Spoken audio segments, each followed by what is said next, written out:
اور رسول کے اس امت کے حق میں گواہ بننے کا مطلب یہ ہے کہ نبی کریم سرور دو عالم صلی اللہ علیہ وسلم ایک تو دنیا میں اس امت کو راہ راست دکھائیں گے، ان کی رہنمائی کریں گے، حق کی گواہی ان کے سامنے دیں گے، اور آخرت میں یہ مطلب ہے کہ آخرت میں اللہ تبارک و تعالیٰ کے سامنے اس بات کی گواہی دیں گے کہ ان لوگوں نے میری بات تسلیم کی تھی، اس پر ایمان لائے تھے اور اس پر انہوں نے عمل کرنے کی کوشش کی تھی۔ یہ ایک بیچ میں امت محمدی علیہ صاحب الصلوۃ والسلام کی خصوصیات کا ذکر بطور جملہ معترضہ کے آیا تھا۔ اس سے پہلے بھی قبلے کا بیان چل رہا تھا اور آگے بھی اسی قبلے کا بیان ہے۔ چنانچہ آگے ارشاد فرمایا کہ وما جعلنا القبلۃ التي كنت عليها الا لنعلم من يتبع الرسول ممن ينقلب على عقبيه، یعنی جس قبلے پر تم پہلے کاربند تھے اسے ہم نے کسی اور وجہ سے نہیں بلکہ صرف یہ دیکھنے کے لیے مقرر کیا تھا کہ کون رسول کا حکم مانتا ہے اور کون الٹے پاؤں پھر جاتا ہے۔ اس سے مراد یہ ہے کہ کعبہ شریف کو یعنی بیت اللہ کو قبلہ قرار دینے سے پہلے نبی کریم صلی اللہ علیہ وسلم بیت المقدس کی طرف جو رخ کرتے تھے وہ بھی اللہ تعالیٰ کے حکم ہی سے کرتے تھے۔ تو اللہ تعالیٰ فرما رہے ہیں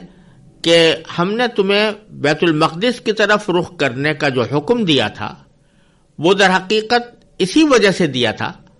کہ تاکہ یہ دیکھا جائے کہ آیا لوگ کسی جہت میں یا کسی خاص رخ میں ذاتی تقدس سمجھ کر ہمیشہ اسی کو پلے باندھ لیتے ہیں، یا یہ کہ اللہ تبارک و تعالیٰ کے حکم کے مطابق کسی چیز کو قبلہ قرار دیتے ہیں۔ تو اب یہ دیکھنا تھا کہ وہ لوگ آیا جب ان کو بیت المقدس کی طرف رخ کرنے کا حکم دیا جا رہا ہے تو اس وقت اس کی طرف رخ کرتے ہیں یا نہیں، اور جب بیت اللہ کی طرف رخ کرنے کا حکم دیا جا رہا ہے تو اس طرف رخ کرتے ہیں یا نہیں۔ تو دیکھنا یہ تھا کہ آیا وہ اپنے ذاتی خیالات اور خواہشات کے مطابق عمل کرتے ہیں اور اس کے پیچھے چلتے ہیں، یا اللہ تعالیٰ کے حکم کے مطابق چلتے ہیں اور اس کے پیچھے چلتے ہیں۔ اور یہی در حقیقت اس امت وسط کی ایک خصوصیت ہے کہ وہ کسی بھی چیز میں اپنا ذاتی تقدس کچھ نہیں سمجھتی، اللہ تعالیٰ کے حکم میں ہی تقدس سمجھتی ہے۔ لہذا فرمایا کہ کچھ عرصے کے لیے بیت المقدس کو قبلہ بنانے کا جو حکم ہم نے دیا تھا اس کا مقصد یہ امتحان لینا تھا کہ کون قبلے کی اصل حقیقت کو سمجھ کر اللہ کے حکم کی تعمیل کرتا ہے اور کون ہے جو کسی ایک قبلے کو بذات خود ہمیشہ کے لیے مقدس مان کر اللہ کے بجائے اس کی عبادت شروع کر دیتا ہے۔ اور قبلے کی تبدیلی سے یہی واضح کرنا مقصود تھا کہ عبادت بیت اللہ کی نہیں اللہ کی کرنی ہے، ورنہ اس میں اور بت پرستی میں کیا فرق رہ جاتا ہے۔ لہذا یہ اللہ تعالی نے حکمت بیان فرما دی قبلے کے احکام میں تبدیلی۔ یہاں ایک نقطہ اور قابل غور ہے اور اس سے بہت اہم بات ثابت ہوتی ہے، وہ یہ کہ اللہ تبارک و تعالی نے یہاں فرمایا کہ جس قبلے پر تم پہلے کاربند تھے اس سے مراد بیت المقدس ہے، اسے ہم نے کسی اور وجہ سے نہیں بلکہ یہ دیکھنے کے لیے مقرر کیا تھا کہ کون رسول کا حکم مانتا ہے۔ تو اس آیت میں اللہ تعالی نے فرمایا کہ وہ بیت المقدس کا قبلہ بھی ہم نے ہی مقرر کیا تھا، لیکن اگر آپ قرآن کریم شروع سے لے کر آخر تک پڑھیں تو پورے قرآن کریم میں کہیں بھی یہ حکم مذکور نہیں ہے کہ بیت المقدس کی طرف رخ کرو۔ نبی کریم سرور دو عالم صلی اللہ علیہ وسلم کو جو بیت المقدس کی طرف رخ کرنے کا حکم دیا گیا اس کا کہیں ذکر قرآن کریم میں نہیں ہے۔ اس کے باوجود اللہ تعالیٰ فرما رہے ہیں کہ ہم نے وہ مقرر کیا تھا۔ حقیقت یہ ہے کہ وہ حکم نبی کریم صلی اللہ علیہ وسلم کے پاس وحی کے ذریعے آیا تھا، لیکن وہ وحی قرآن کریم کے اندر موجود نہیں ہے۔ اس سے پتہ چلا کہ نبی کریم صلی اللہ علیہ وسلم پر اللہ تعالیٰ کی طرف سے جو وحی نازل ہوتی تھی وہ دو قسم کی ہے۔ ایک وحی وہ ہے جو قرآن کریم کا حصہ بن گئی ہے اور جسے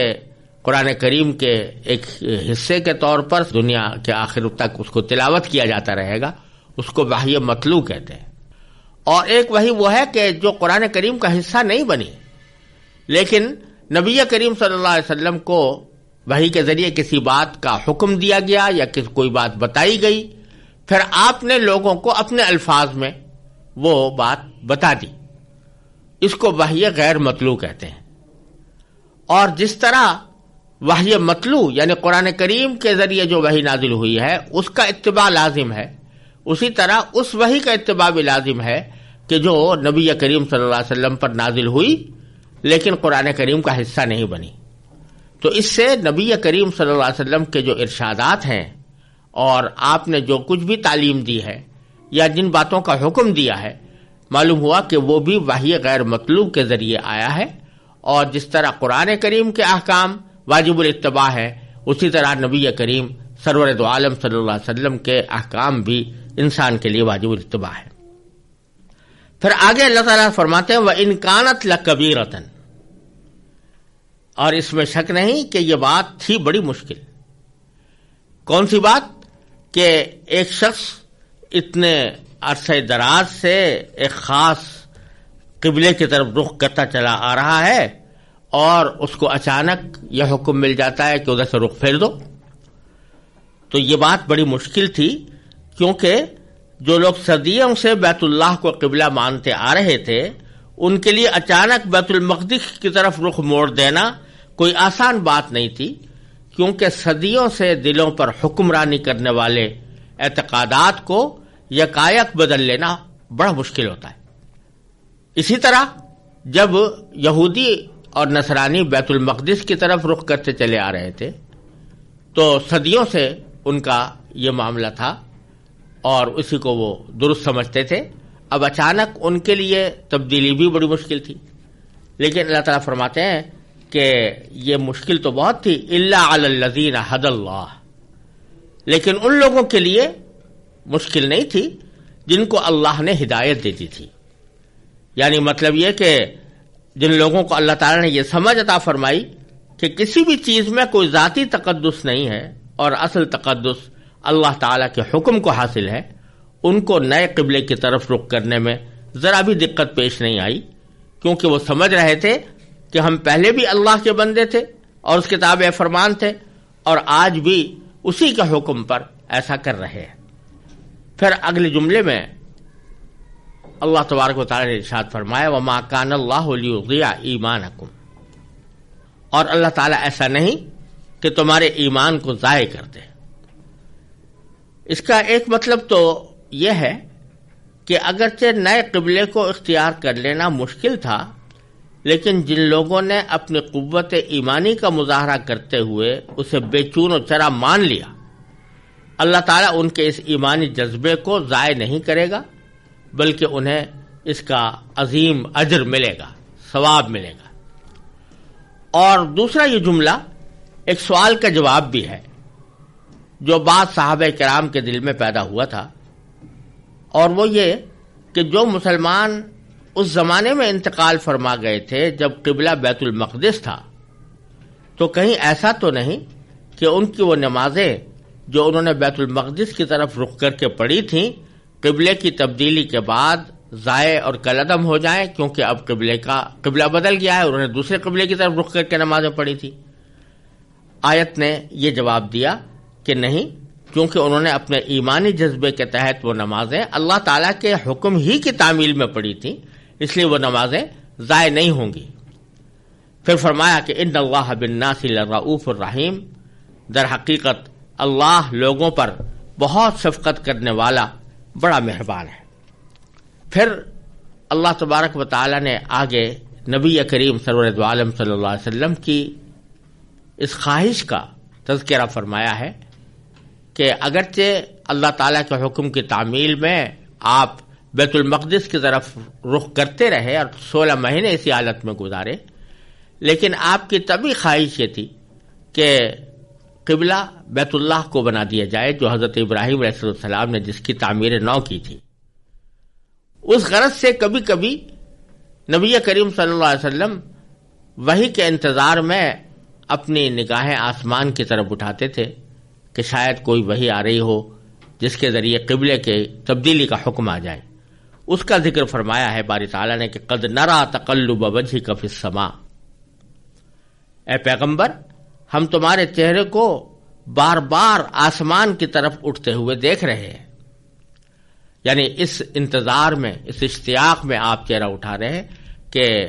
قبلے کی تبدیلی کا حکم آ جائے۔ چنانچہ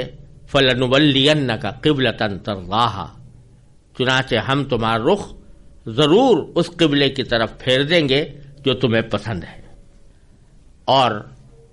یہ جو نبی کریم صلی اللہ علیہ وسلم کے دل میں خواہش پیدا ہو رہی تھی کہ قبلہ حضرت ابراہیم علیہ السلام کے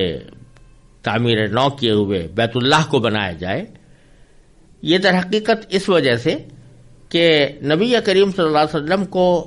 پہلے سے یہ اندازہ تھا کہ جب بیت المقدس کو قبلہ بنایا گیا ہے تو یہ عارضی سا حکم ہے، اور کسی وقت اللہ تبارک و تعالی بیت اللہ کو قبلہ بنانے والے ہیں،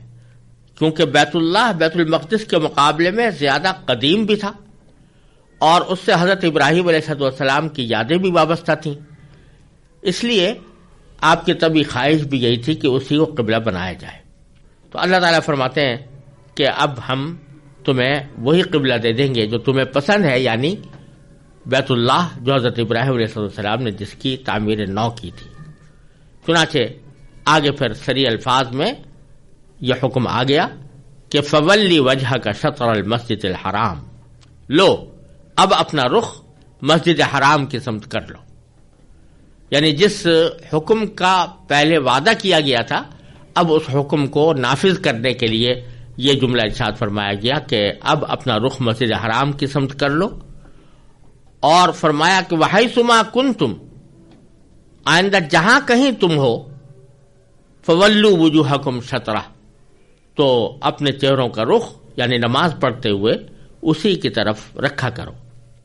اور یہاں جو فرمایا گیا کہ مسجد حرام کی طرف رخ کر لو، تو اسی سے یہ بات بھی معلوم ہوئی کہ اگرچہ اصل قبلہ تو بیت اللہ شریف ہے جس کی عمارت مسجد حرام کے بیچوں بیچ واقع ہے، لیکن جو لوگ مسجد حرام سے باہر رہتے ہیں ان کے لیے اللہ تعالیٰ نے پوری مسجد حرام کو قبلہ بنا دیا، اور یہ الفاظ جو فرمایا گیا کہ مسجد حرام کے جہاں بھی تم ہو تو مسجد حرام کی طرف رخ کرو، اس کا مطلب یہ کہ جب تم مکہ مکرمہ سے بھی دور ہو، مشرق میں مغرب میں کہیں بھی ہو، تو تمہارا رخ مسجد حرام کی طرف ہونا چاہیے۔ اور بعض روایتوں سے بھی یہ بات معلوم ہوتی ہے، اور فقہاء کرام نے بھی یہ بات مختلف دلائل کی روشنی میں ارشاد فرمائی ہے کہ جب کوئی شخص مکہ مکرمہ میں ہو تو اس کے لیے مسجد حرام قبلہ ہے، اور اگر کوئی شخص مکہ مکرمہ شہر سے باہر ہو مگر حدود حرم میں ہو تو مکہ مکرمہ کا شہر اس کے لیے قبلہ ہے، اور اگر کوئی شخص حدود حرم سے باہر ہے تو پوری حدود حرم اس کے لیے قبلہ بنتی ہیں۔